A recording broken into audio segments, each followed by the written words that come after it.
இப்போ பிஸ்னஸ்குள்ளே வரணுன்ற அந்த பாயிண்ட், அந்த ஸ்பார்க் எங்கே வந்துச்சு உங்களுக்கு? எல்ஜி, பிளாக்பெரி, ஆப்பிள் அந்த மாதிரி பிராண்டில் இருந்ததுனால நமக்கு கொஞ்சம் பரிச்சயம். அந்த ஒரு சின்ன விஷயந்தான் அது எனக்கு இப்படி லைஃப்பை டர்ன் பண்ணி விட்டுருச்சு. ஒரு இன்சென்டிவ் ஏதோ ஒன்று இன்கம் மந்த் ஆன் மந்த் வந்துடும் இருக்கும். ஒரு கமிட்மெண்ட் வச்சுக்கலாம், அது ரெகுலராக போயிட்டுருக்கும்.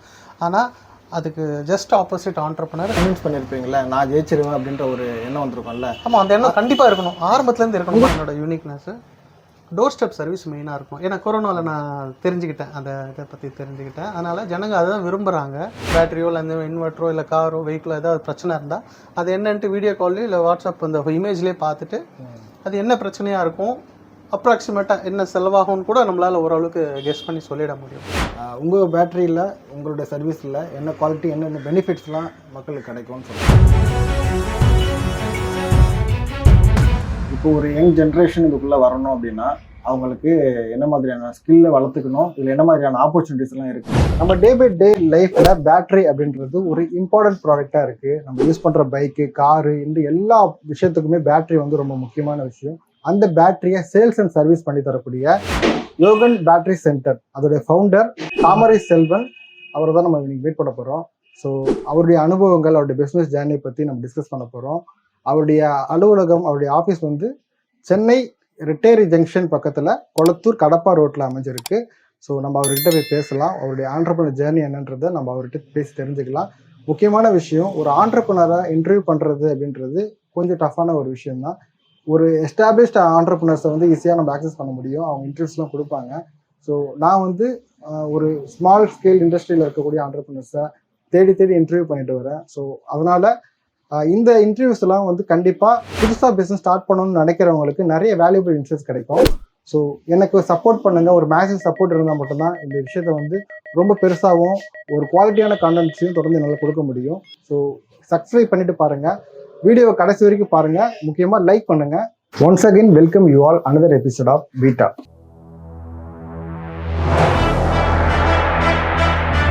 வணக்கம். வணக்கம், எப்படி இருக்கீங்க சார்? ஓகேமா இருக்கேன். சூப்பர். ஸோ உங்கள் பிஸ்னஸ் பற்றி பேசுறதுக்கு முன்னாடி உங்களை பற்றி ஒரு ஷார்ட் இன்ட்ரோ எங்கள் ஆடியன்ஸ்க்காக சொல்லுங்கள். சொல்லலாம், அந்த ரகமாக சொல்லலாம். என்னோடய ட்ராவல் வந்து பார்த்திங்கன்னா, நான் எல்லாரும் மாதிரி ஸ்டார்டிங்கில் ஒரு சேலரி பர்சனாக இருந்து தான் மாறி வந்திருக்கேன். இன்னும் சொல்லப்போனால் எங்கள் ஃபேமிலியில் ஃபஸ்ட்டு ஆண்டர்ப்ரனராக வந்திருக்கேன். அது கொஞ்சம் ஸ்ட்ரகிளாக தான் இருந்தது ஆரம்பத்தில். இப்போது வந்துட்டு ஒரு 1.5 இயர்ஸ் கடந்த 2022 கொரோனாக்கு அப்புறம், என்னோடய பிளானே 2020 இருந்தது. கொரோனானால் அந்த 2 வருஷம் தள்ளி போயிட்டு 2022 ஸ்டார்ட் பண்ணி இப்போ இது வரைக்கும் சக்ஸஸ்ஃபுல்லாக போயிட்டுருக்கு. இன்னும் நெக்ஸ்ட் லெவல் ப்ராஜெக்ட்ஸ் இருக்குது, இன்னும் அப்கிரேடேஷன் பண்ண வேண்டியது இருக்குது. இப்போ நீங்கள் ஒரு மினிமம் பேஸோட சக்ஸஸ்ஃபுல்லாக நான் எதிர்பார்த்த ப்ராக்ரெசிவ்லாக போயிட்டுருக்கு. இப்போ நீங்கள் ஒரு எம்ப்ளாயாக இருந்தீங்கன்னு சொல்கிறீங்க இல்லையா, அது என்ன ஃபீல்டில் ஒர்க் பண்ணீங்க? ஸோ அங்கேருந்து இப்போ பிஸ்னஸ்குள்ளே வரணுன்ற அந்த பாயிண்ட், அந்த ஸ்பார்க் எங்கே வந்துச்சு உங்களுக்கு? அந்த இடம் அது சொன்னீங்க. எல்லோரும் சொல்லுவாங்க வீட்டை கட்டிப்பார், கல்யாணம் பண்ணிப்பார்னு.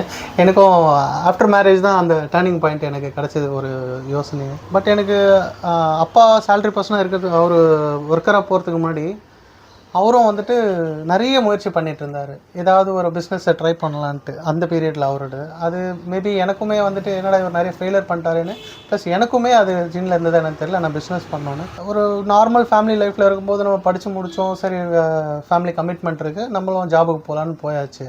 அது உள்ளுக்குள்ளே இருந்தது. என்ன ஆச்சுன்னா, ஒரு பர்டிகுலர் டைம் ஆஃப்டர் மேரேஜ் என் ஒய்ஃப் சொல்லுவாங்க, சண்டேஸில் நீங்கள் இருக்க மாட்டீங்க. ஏன்னா போன ப்ரொஃபஷன் அந்த மாதிரி ஒரு ஷோரூம் மேனேஜராக இருந்தேன், ஸ்டோர் மேனேஜராக இருந்ததுனால என்னால் ஒரு ஃபெஸ்டிவல் சண்டேஸ், முக்கியமாக எந்த கம்யூனிட்டி ஃபெஸ்டிவலாக இருந்தாலும் என்னால் அட்டன் பண்ண முடியாது. அது அவங்க இன்சிஸ்ட் பண்ணியிருந்து எனக்கு சரி நம்ம மாறிடலாம், நம்ம இதுலேருந்து வேண்டாம், நைட் லேட் ஆகும், குழந்தைய பார்க்க வர முடியாது வீட்டுக்கு, 10-10:30 மணி ஆயிரும்.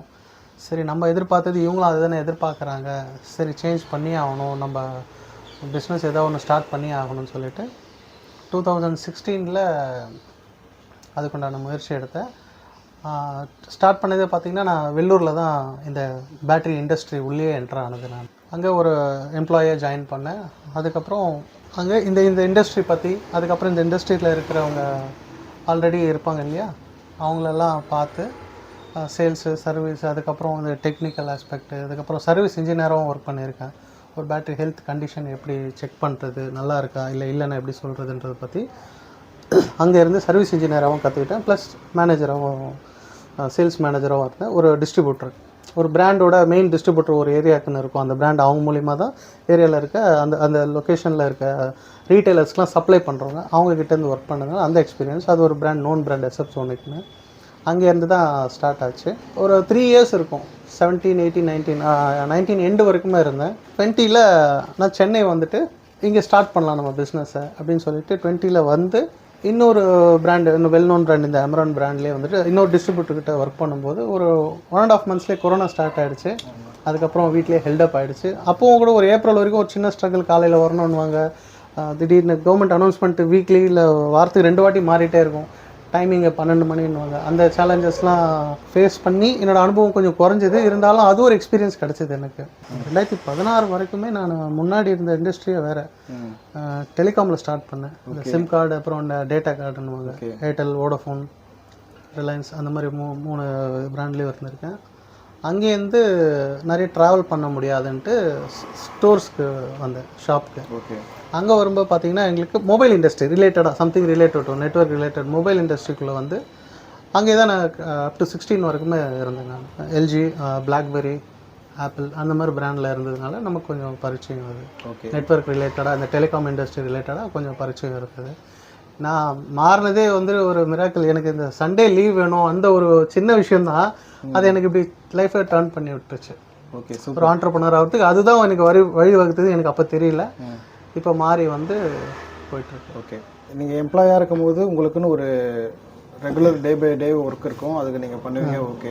நீங்கள் ஒரு ஆண்டர்ப்ரனராக மாறணும் அப்படின்னா அதுக்குன்னு ஒரு செல்ஃப் டிசிப்ளின், கமிட்மெண்ட்ஸு, நீங்கள் சொல்கிற உங்களுடைய எக்ஸ்பீரியன்ஸ் நீங்கள் இப்போ ஷேர் பண்ணுங்கள். அந்த ஆண்டர்ப்ரனர் ஜர்னியை ட்ரான்ஸ்ஃபார்ம் ஆனீங்கல்ல, ஷேர் பண்ணுங்கள். நிறைய ஆண்டர்ப்ரனர்ஸ் புதுசாக வரணும்னு நினைக்கிறவங்க அது நான் எல்லாருக்கும் சொல்ல விரும்புகிறது அதுதான். ஓகே. ஆண்டர்ப்ரனர் ஆகணுன்னா வெறும் ஒரு ஆம்பிஷனோ ஒரு டார்கெட்டோ வச்சு மட்டும் இல்லாமல், ஆண்டர்ப்ரனர் ஆகிறதுல இன்னொரு விஷயமும் இருக்குது, செல்ஃப்னஸ் இருக்காது, இன்னொரு சர்வீஸும் இருக்கும். ஏன்னா நீங்கள் ஒரு சேலரி பர்சனாக இருக்கவும் நீங்கள் ஒர்க் பண்ணிவிட்டு உங்கள் சேலரி வாங்க உங்கள் ஃபேமிலிக்கு. எப்போ நீங்கள் ஆண்டர்ப்ரனர் ஆகிறீங்களோ அப்போது 4 எம்ப்ளாயி மீன்ஸ் அவங்க ஃபேமிலிக்கு நீங்கள் சர்வீஸ் பண்ணுற மாதிரி இருக்கும், அவங்களுக்கு ஹெல்ப் பண்ணுற மாதிரி இருக்கும். அதனால் நம்ம சேலரி பர்சனாக வந்து 4 பேருக்கு சேலரி கொடுக்குற ஸ்டேஜுக்கு வரணும், அது ஒரு எண்ணம். இன்னொன்று, ஆண்டர்ப்ரனராக மாறி வந்ததுக்கு வர்றப்போ நடந்த விஷயம் என்னென்னா, எனக்கு மந்த் அண்ட் மந்த் 30 நாள் ஆனாலும் ஒரு சேலரி வரும், ஒரு இன்சென்டிவ் ஏதோ ஒன்று இன்கம் மந்த் அண்ட் மந்த் வந்துடும் இருக்கும், ஒரு கமிட்மெண்ட் வச்சுக்கலாம், அது ரெகுலராக போயிட்டுருக்கும். ஆனால் அதுக்கு ஜஸ்ட் ஆப்போசிட் ஆண்டர்ப்ரனர் ஸ்டார்ட் பண்ண என்டர்ப்ரனர் ஆகும்போது ரொம்ப கஷ்டமாக இருக்குது. எனக்கு அந்த ஸ்ட்ரகிள் இருந்தது, ஃபேமிலியிலும் ப்ரெஷர், ஏன் பண்ணிட்டு நல்லா தானே போயிட்டு இருந்தது, அந்த வேலையை விட்டு ஏன் வந்து அந்த மாதிரி கிரிட்டிசிசம்லாம் இருந்திருக்கு. இந்த பையன் புத்தி இல்லாமல் பண்ணுறான் அப்படின்னு. ஏன்னா ஃபஸ்ட் டைமாக நான் வரல ஃபேமிலியிலேருந்து, அவங்களுக்கு அந்த பயமும் இருக்குது, அவங்களே குறை சொல்கிறதுக்கு இல்லை. நம்ம அதுக்குண்டான தாட் ப்ராசஸில் இருந்து அதை கன்வெர்ட் பண்ணி வரும்போது கஷ்டமாக இருந்தது. இன்னும் உண்மையாக சொல்லணுன்னா ஒரு 3 மாதம் ஸ்டார்டிங்கில் 3லேருந்து 4 மாதம் நான் பிஸ்னஸ் ஸ்டார்ட் பண்ணேன். ஃபஸ்ட்டு 3-4 மந்த்ஸு எந்த இன்கமும் இல்லாமல் ரொம்ப ஸ்ட்ரகிளாக தான் இருந்தது. ஆனால் அந்த 3 மாதம் தாண்டதுக்கு அப்புறம் தான் உனக்கு தைரியம் வரும்னு எனக்கு அப்புறம் தான் தெரியும். இதை நான் ஆண்டர்ப்ரனருக்கு சொல்ல விருப்பப்படுறேன். ஓகே. அந்த 4 மாதம் கடந்ததுக்கப்புறம் இல்லை நம்ம முடியும், நம்ம அவசரப்பட்டுட்டோமோன்ற பயம்லாம் தாண்டி வந்துட்டோம். இப்போ நம்மளை சுற்றி இருக்கிறவங்கள கன்வின்ஸ் பண்ணணுன்றதை தாண்டி உங்களை நீங்கள் செல்ஃபாக கன்வின்ஸ் பண்ணியிருப்பீங்களே, நான் ஜெயிச்சிருவேன் அப்படின்ற ஒரு எண்ணம் வந்திருக்கும்ல. ஆமாம், அந்த எண்ணம் கண்டிப்பாக இருக்கணும், ஆரம்பத்துலேருந்து இருக்கணும், மாறவே கூடாது. உங்களுக்கு எது உங்கள் மேலே எந்த நம்பிக்கை இருந்துச்சு? நீங்கள் அந்த ஒர்க்கில் ரொம்ப டிசிப்ளினாக எல்லாமே தெரிஞ்சதுனால நீங்கள் அந்த கான்ஃபிடன்ஸ் உங்களுக்கு வந்துச்சா, இல்லை யாரும்? எனக்கு ஒரு செல்ஃப் கான்ஃபிடென்ஸ். இந்த பிஸ்னஸ் வந்துட்டு உங்களுக்கு முழுசாக நம்ம கற்றுக்கிட்டோம், ஓரளவுக்கு ஸ்டார்ட் பண்ணுற அளவுக்கு நம்ம கற்றுக்கிட்டோம்.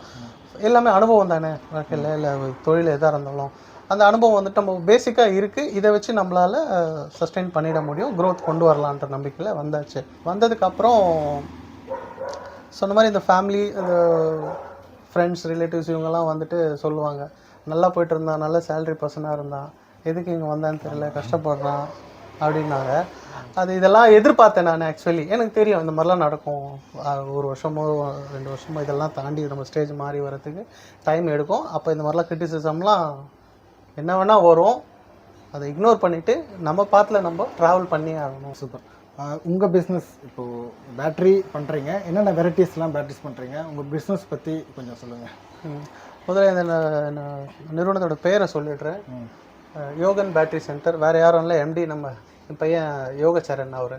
ஓகே. அவர் பேரில் தான் ஸ்டார்ட் பண்ணேன், ஷார்ட்டாக இருக்கணுன்ட்டு யோகன் பேட்ரி சென்டர்னு வச்சுருக்கேன்.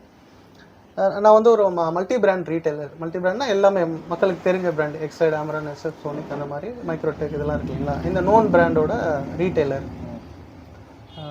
இது வந்துட்டு எல்லா வெஹிக்கிள்ஸ்க்கும், வீட்டுங்களுக்கோ இல்லை அலுவலகத்துக்கோ, டூ வீலரில் ஆரம்பித்து ஆட்டோ, காரு, பஸ்ஸு, வேன், அப்புறம் ஜென்செட்னுவாங்களே ஜென்ரேட்டர், பவர் கட் ஆனால் அந்த ஜென்ரேட்டரு, வீட்டுங்களுக்கு தேவையான inverter, UPS, computer UPS, solar on grid, off grid, இதுக்குண்டான எக்யூப்மெண்ட்ஸு, சேல்ஸு, சர்வீஸு. அண்ட் அதில் நான் எடுத்துக்கிறது பெரிய ஒரு இதாக எடுத்துக்கிறது என்னென்னா, என்னோடய யூனிக்னஸ்ஸு டோர் ஸ்டெப் சர்வீஸ் மெயினாக இருக்கும். ஏன்னா கொரோனாவில் நான் தெரிஞ்சுக்கிட்டேன், அந்த இதை பற்றி தெரிஞ்சுக்கிட்டேன். அதனால் ஜனங்க அதை தான் விரும்புகிறாங்க. அதில் ஒரு அட்வான்டேஜை நான் என்ன நினச்சிக்கிட்டேன்னா, இப்போது என்னோடய ரிலேட்டிவோ ஃப்ரெண்டே இருக்காங்களா கூட என்னை நம்பி நான் வெளியே இருக்கேன்ப்பா, வீட்டில் அக்கா இருக்காங்க, இல்லை தங்கச்சி இருக்காங்க, இல்லை சின்ன பையன் இருக்கான் அப்படின்னா அவங்க நம்பி சொல்லிட்டு போவாங்க. அவங்களால வர முடியாது, வேலைக்கு போய்ட்டு ஈவினிங் வருவாங்க. ஆனால் அவங்க வரத்துக்குள்ளே ஒரு வேலை முடிஞ்சிருக்கும் அவங்களுக்கு. அதுக்குன்னு டைம் ஸ்பெண்ட் பண்ணி, இல்லை நம்ம ஷாப் ஓப்பன் பண்ணுற டைம் அவங்க காத்திருந்து வரணும் போகணுன்ற அந்த ஒரு அன்கம்ஃபர்ட் இருக்குது. அவங்களுக்கு இது ரொம்ப ஈஸியாகவும் இருக்குது. ஸ்பெஷல் என்னென்னா, உங்கள் அட்ரெஸோ ஃபோன் நம்பருக்கு கால் பண்ணி, என்னோடய வாட்ஸ்அப் நம்பருக்கு லொக்கேஷன், அட்ரஸ் ஷேர் பண்ணிவிட்டு உங்கள் கன்வீனியன்ட் டைம் சொல்லிட்டிங்கன்னா அந்த டைமுக்கு வந்து இன்ஸ்பெக்ட் பண்ணிடலாம். இப்போது டெக்னாலஜி இருக்கிறதுனால நம்ம ஓவர் த ஃபோன், ஒரு வாட்ஸ்அப்பில் கால், வீடியோ கால்லையோ இல்லை ஒரு ஃபோட்டோலையோ அவங்க எக்யூப்மெண்ட், பேட்டரியோ இல்லை அந்த இன்வெர்ட்டரோ இல்லை காரோ வெஹிக்கிளோ ஏதாவது பிரச்சனை இருந்தால் அது என்னன்ட்டு வீடியோ கால்லையோ இல்லை வாட்ஸ்அப் அந்த இமேஜ்லேயே பார்த்துட்டு அது என்ன பிரச்சனையாக இருக்கும், அப்ராக்சிமேட்டாக என்ன செலவாகும்னு கூட நம்மளால் ஓரளவுக்கு கெஸ் பண்ணி சொல்லிட முடியும். அண்ட் அவங்க கன்வீனியன்ட் டைமுக்கு சொன்னாங்கன்னா அந்த டைம் ஃப்ரேமில் போயிட்டு ஒர்க் முடிச்சுட்டு வந்துடலாம். இப்போ சர்வீஸ்னால் இப்போ என்ன மாதிரி இருக்காங்க சர்வீஸ்? இப்போ பேட்டரி ஃபால்ட்டு அந்த மாதிரி என்ன மாதிரி சர்வீஸ்லாம் பண்ணுவீங்க? ஜென்ரலாக இப்போ ஒரு வெஹிக்கிள், ஒரு டூ வீலரோ இல்லை ஒரு காரோ ஸ்டார்டிங் ட்ரபிள் அப்படின்னு வர்றாங்கன்னா, முதல்ல எல்லாருக்குமே தெரியும் பேட்டரியை செக் பண்ணலாம் அப்படின்ட்டு எண்ணம் வரும். அதில் போய் பார்த்ததுக்கப்புறம் தான் தெரியும், மேபி ஒரு வண்டியோட பேட்டரி ஒரு 2-3 வருஷம் உழைக்கும் அப்படின்னா, வித்தின் இயர்க்குள்ளே இருந்தால் வேறு ஏதாவது பிரச்சனை இருக்க வாய்ப்பு இருக்கான்னு பார்ப்போம். பேட்டரி ப்ராப்ளம் இல்லாமல் மற்ற பிரச்சனைனால பேட்டரி இப்போதைக்கு தற்காலிகமாக கம்ப்ளைண்ட் ஆயிடுச்சா அப்படின்ட்டு பார்ப்போம். அப்படி இல்லைன்னா பேட்டரி தான் ப்ராப்ளம், மாற்ற வேண்டியது இருக்குன்னா அது வித்தின் வாரண்டி பீரியட்லேருந்து அதை கிளைம் பண்ணுறதுக்கு என்ன ப்ராசஸோ அதை நம்ம எடுத்து பண்ணிடுவோம். சம்டைம்ஸ் தேவைப்படுது எமர்ஜென்சின்னா அவங்களுக்கு ஒரு ஸ்டாண்ட் பை கொடுத்து அந்த டைம் அதை யூஸ் பண்ணுறதுக்கும் நம்ம அவங்களுக்கு சர்வீஸ் கொடுப்போம். ப்ளஸ் அதை மாற்ற வேண்டியது இருக்குது, அந்த கண்டிஷன் இருக்குன்னா என்ன செலவாகும், எப்போ பண்ணலான்றது அவங்க டிசைட் பண்ணிட்டாங்கன்னா அவங்க டைம் ஃப்ரேம்க்கு நான் பண்ணி கொடுப்பேன். இப்போ மக்கள் வந்து இப்போது ஒரு சர்வீஸ் எடுக்கிறாங்க இல்லை ஒரு ப்ராடக்ட் வாங்குறாங்க அப்படின்னா குவாலிட்டி அது ரொம்ப முக்கியம். இன்னொன்று வந்து அந்த சர்வீஸ் வந்து எவ்வளோ பெஸ்ட்டாக யூனிக்காக இருக்குது அப்படின்றதெல்லாம் பார்ப்பாங்க. உங்கள் பேட்டரியில், உங்களுடைய சர்வீஸில் என்ன குவாலிட்டி, என்னென்ன பெனிஃபிட்ஸ்லாம் மக்களுக்கு கிடைக்கும்னு சொல்கிறேன். முக்கியமான விஷயம், ப்ரைஸ் காம்படிஷன் எல்லோரும் பண்ணுவாங்க. நான் ரீசனபிள் ப்ரைஸ் கொடுக்குறேன், அதில் எந்த காம்ப்ரமைஸும் இல்லை. ஏன்னா என்னோடய சர்வீஸ் அந்த மாதிரி இருக்கும். என்ன அப்படின்னா, ஒரு கால் பண்ணி எனக்கு இது மாதிரி கரண்ட் கட் ஆகிடுச்சு, எனக்கு இன்வெர்ட்டர் ஒர்க் ஆகலை அப்படின்னா மேக்ஸிமம் எவ்வளோ சீக்கிரம் அவங்கள ரீச் பண்ண முடியுமோ அந்த டைமில். சப்போஸ் நான் இப்போ வெளியே ஒரு ஒர்க்காக இருக்காங்க எங்கள் ஸ்டாஃப், இல்லை நானும் வெளியே வேலை இருக்கேன், இமீடியட்டாக அட்டன் பண்ண முடியல, நைட்டு ஒரு 10 மணிக்கு கூப்பிட்றாங்கன்னா கூட நான் அவங்களுக்கு ஒரு இமீடியட் சொல்யூஷன் ஒன்று கொடுக்க முடியும். ஏதோ இன்வெர்ட்டர் மெஷின் ப்ராப்ளம், அவங்களுக்கு கரண்ட் இருந்தும் ஒர்க் ஆகலை, லைட் ஏரியல அப்படின்னு கம்ப்ளைண்ட் பண்ணாங்கன்னா அதுக்கு டெம்பரவரி என்ன சொல்யூஷன் இமீடியட்டாக அந்த ஒரு நைட் அவங்க மேனேஜ் பண்ணுறதுக்கு என்ன முடியுமோ அதை பண்ணிவிடுவேன். நியர்பை இருந்தால் முடிஞ்ச அளவுக்கு நேரில் போய்ட்டு ஒரு ஆல்டர்னேட் ஒன்று போட்டு கொடுத்து அவங்களுக்கு அதை கிளியர் பண்ணிவிட்டு நெக்ஸ்ட் டே அதை சால்வ் பண்ணுறதுக்கு வழிப்போம். இது என்னோட டோர் ஸ்டெப் சர்வீஸ், இதுதான் மெயினாக நான் சொல்ல வருது. வீட்டுக்கு போயிட்டு, வீட்டுக்கு மீன்ஸ் ஒரு கார் பிரேக் டவுன் ஆகி நிற்குதுன்னா என்ன ப்ராப்ளம் அங்கே போய் பார்க்குறோம். அதே மாதிரி வீட்டுக்கும் போயிட்டு கம்ப்யூட்டர் யூபிஎஸோ இல்லை இன்வெர்ட்டரோ என்ன ப்ராப்ளமோ அதை அங்கே போய் அவங்களுக்கு சொல்யூஷன் கொடுத்துட்டு வருவோம். இப்போது நீங்கள் வந்து இப்போ பேட்டரி சர்வீஸ் அப்புறமா வந்து பேட்டரி ரீட்டைலராகவும் இருக்கீங்க. இப்போ உங்கள் லொக்கேஷன்லேருந்து நீங்கள் எவ்வளோ தூரம் ஆக்சஸ் பண்ணுவீங்க? உங்களுடைய ஆக்சஸபிள் லொக்கேஷன் என்னோட சர்வீஸ் ஏரியா கேட்குறீங்க? ஆமாம், சர்வீஸ் ஏரியா. நான் வந்துட்டு அக்ராஸ் சென்னை என்னால் பண்ண முடியும். டீம்ஸ் எல்லாமே இருக்காங்க, பிரேக் டவுன் சர்வீஸ் அதெல்லாம் பண்ணிட்டு இருக்காங்க. ப்ளஸ் வேல்யூ ஆடடாக ஒரு service AC, car AC service பண்ணிட்டு இருக்கோம். அதுவும் டோர் ஸ்டெப் தான். முடிஞ்ச அளவுக்கு அங்கேயே டோர் ஸ்டெப்லேயே பண்ண முடியும், வீட்லேயே இல்லை எங்கேயே இருக்கோம் அங்கே பண்ணிட முடியும். சில கேஸ் மட்டும் அங்கே நிறைய பண்ண முடியாதுன்ற பட்சத்தில் அது டீம் அவங்களே மூவ் பண்ணி ஷெட்டுக்கு எடுத்துகிட்டு வந்து ரெடி பண்ணி எடுத்துகிட்டு வந்து அங்கேயும் டெலிவரி பண்ணிவிடுவாங்க. நீங்கள் அதுக்குன்னு ஆள் நம்ம இருக்கணும், யாருன்னா எடுத்துன்னு போய் கொடுக்கணும், திருப்பி அவங்க சொல்கிற டைம் போய் வாங்கிட்டு வரணும், அந்த சிரமம் இருக்காது. அண்ட் என்னோட டைரக்ட் சர்வீஸ், என்னோட டீம் இப்போ என்னோட ஸ்டாஃப் இல்லை நானும் ரீச் பண்ணுறான்னு பார்த்தீங்கன்னா அப்புறம் ரெட்டில்ஸ்லேருந்து வடபழனி வரைக்கும் நல்ல இமீடியட்டாக சர்வீஸ் பண்ணிட முடியும் டைரெக்டாக. இன்னும் கொஞ்சம் தூரமாக இருந்ததுன்னா என்னோட டீம்ஸ் அந்த ஒரு ஏரியாலாம் இருக்காங்க, அவங்க மூலிமா நான் அவங்கள ரீச் பண்ணிவிடுவேன். ஓகே. இப்போது ஒரு ஆண்டர்ப்ரனராக நீங்கள் ஜேர்னியை ஸ்டார்ட் பண்ணி இவ்வளோ தூரம் வளர்ந்து இப்போ ஒரு ஷாப் விற்கிற அளவுக்கு வளர்ந்துருக்கீங்க. நீங்கள் அடுத்து உங்களுடைய திட்டம் என்னென்ன பண்ண போகிறீங்க இந்த ஷாப்பில் இதுக்கு முடியும்? என்னோடது வந்துட்டு இப்போ நான் ஒரு ஸ்டாஃப் வச்சு தான் மேனேஜ் பண்ணிகிட்ருக்கேன். இன்னும் நிறைய ஸ்டாஃப் இது பண்ணணும். என்னோடய டேர்ன் ஓவர் இன்னும் 10 times பெருசாகணும். ஓகே. சோலார் ப்ராஜெக்ட்ஸ் இப்போ 1-2 பண்ணிகிட்ருக்கேன். நான் மந்த்லி ஒரு 2-3 தான் வந்துட்டுருக்கு இப்போ பண்ணிகிட்ருக்கேன். இப்போ ஃப்யூச்சர் எல்லாமே அந்த solar on grid off grid அதில் தான் இருக்காங்க, ஜனங்க விருப்பப்படுறாங்க. அதுவும் நல்லது தான், சேவிங்ஸு. அதை வந்துட்டு இன்னும் பெருசாக எஸ்டாப்ளிஷ் பண்ணணும். சோலார் ப்ராஜெக்ட்ஸ்ன்னு பார்த்துட்ருக்கேன். வீட்டில் இருக்க முன்னெல்லாம் வந்து சோலார் ப்ராஜெக்ட் வெறும் கம்பெனி, ஃபேக்ட்ரி அந்த மாதிரி தான் யூஸ் பண்ணிட்டு இருந்தாங்க, ஆஃபீஸ் அந்த மாதிரி தான். இப்போ ரெசிடென்ட்ஸும் அதை யூஸ் பண்ணலாம், அஃபோர்டபுள் ப்ரைஸில் தான் இருக்குது. அதை எல்லோரும் யூஸ் பண்ண ஆரம்பித்தாங்க. நான் சேவிங்ஸ்ன்றது அவங்களுக்கு கொஞ்சம் புரியணும். ஓகே, புரிஞ்சதுனாக்கா பண்ணலாம், அவங்களும் யூஸ் பண்ணலாம், நல்லது தான் அது.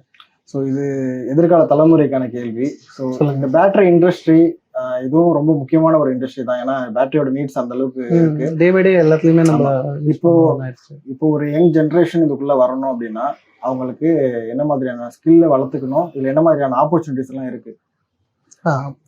இந்த பேட்டரி இண்டஸ்ட்ரி ஸ்டார்டிங்கில் பார்த்தீங்கன்னா மேன்மேட் மாதிரி மேனுவலாக பண்ணிட்டு இருந்தாங்க ஒன்று. அதுக்கப்புறம் ஒரு ஸ்டாண்டர்ட் ஃபார்மேட் வந்துட்டு இப்போ ரெடிமேட்லாம் கூட இருக்குது, நம்மளே பிராண்ட் நேம் பண்ணுற மாதிரி. இன்னும் ஃபியூச்சர் இந்த லித்தியம்லாம் வந்துச்சு, வெஹிக்கிள்ஸ் நிறைய வந்துச்சு பார்த்தீங்க நம்ம கார்பரேஷன்லேருந்து. இப்போ எல்லாருமே வீட்டுக்கு வீடு ஒரு பைக் ஒரு கார் இருந்ததுனாக்கா ஒரு ஸ்கூட்டர் வந்து வெஹிக்கிளில் வாங்கி வச்சிடுறாங்க. கம்பெனிஸ்லாம் பார்த்தீங்கன்னா நம்ம பெட்ரோல் போட அந்த நேரத்துக்கு போகணும், ஒரு கிளைண்ட்டை மீட் பண்ணோம்னா அவங்களும் இது வெஹிக்கிள்ஸ் ஒரு ஸ்கூட்டரோ பைக்கோ வச்சுருக்காங்க. ஏன்னா சார்ஜ் போட்டுட்டு நம்ம பாட்டை எப்போனா போகலான்ட்டு. அந்த மாதிரி இப்போ எல்லாம் ஃபியூச்சர் ஜென்ரேஷன் அங்கே தான், ஃபியூச்சரில் ஸ்டார்ட் ஆகிடுச்சு ஆல்ரெடி. லாஸ்ட் 3 years ஸ்டார்ட் ஆகிடுச்சு. எல்லாம் வெஹிக்கிள்ஸ் ஒவ்வொரு வீட்லேயுமே வாங்க ஆரம்பிச்சிட்டாங்க. அது ஒரு முக்கியமான இதுதான். வெஹிக்கிள்ஸ் இந்த லித்தியம் செக்மெண்ட்டில் நிறைய ஆப்பர்ச்சுனிட்டிஸ் இருக்குது. ஃபியூச்சரில் எல்லாமே பெட்ரோல் டீசல் வெஹிக்கிள்ஸ்லாம் குறைஞ்சி இங்கே வரும். அதனால் ஆண்டர்ப்ரனர்ஸ் இந்த பேட்டரி இண்டஸ்ட்ரியில் வரலாம், நல்ல டைம் இது. சூப்பர். அதாவது வந்து இப்போ உங்களுடைய ஜேர்னி, இந்த பேட்டரி இண்டஸ்ட்ரியில் உங்களுடைய ஜேர்னி சொல்லியிருக்கீங்க. ஹெவி காம்படிஷன் இருக்கக்கூடிய இந்த இண்டஸ்ட்ரியில் நீங்கள் சர்வை பண்ணி ஒரு ஆண்டர்ப்ரனராக சொசைட்டிக்கு ஈஸி ஆக்சசபிளாகவும் நீங்கள் நிறைய விஷயங்கள் பண்ணுறீங்க. ஸோ உங்களுடைய எதிர்கால திட்டங்கள் நீங்கள் நினச்ச மாதிரி உங்களுடைய கம்பெனியை வந்து பெரிய லெவலில் கொண்டு போகிறதுக்கு என்னோட வாழ்த்துக்கள். ஒவ்வொரு ஆண்டர்ப்ரனரும் தேடி நீங்கள் இந்த மாதிரி வீடியோ பண்ணுறீங்க. இந்த பயணம் தொடரணும். புதுசாக வர ஆண்டர்ப்ரனர்ஸ்க்கு நீங்கள் உங்களால் முடிஞ்ச உதவி பண்ணுறீங்க, இல்லைன்னா அவங்களுக்கு ஒரு தன்னம்பிக்கையும் கொடுக்குறீங்க. நிறைய பேர் வரணும், இந்த ஆண்டர்ப்ரனராக வரணும். புதுசாக உங்கள் சேவை வந்து கண்டிப்பாக தேவை. ஜனங்க எல்லாருக்கும் நீங்கள் உங்களோட இந்த சேவையை நிறுத்தாதீங்க, ஜனங்களுக்கு போய் சேரட்டும், புது ஆண்டர்ப்ரனர்ஸ் வரட்டும். உங்கள் சேவை தொடர வாழ்த்துக்கள். தேங்க்யூ. ஃப்ளாஷ் வெங்கட் சேனல் நீங்கள் சப்ஸ்கிரைப் பண்ணுங்கள். நன்றி.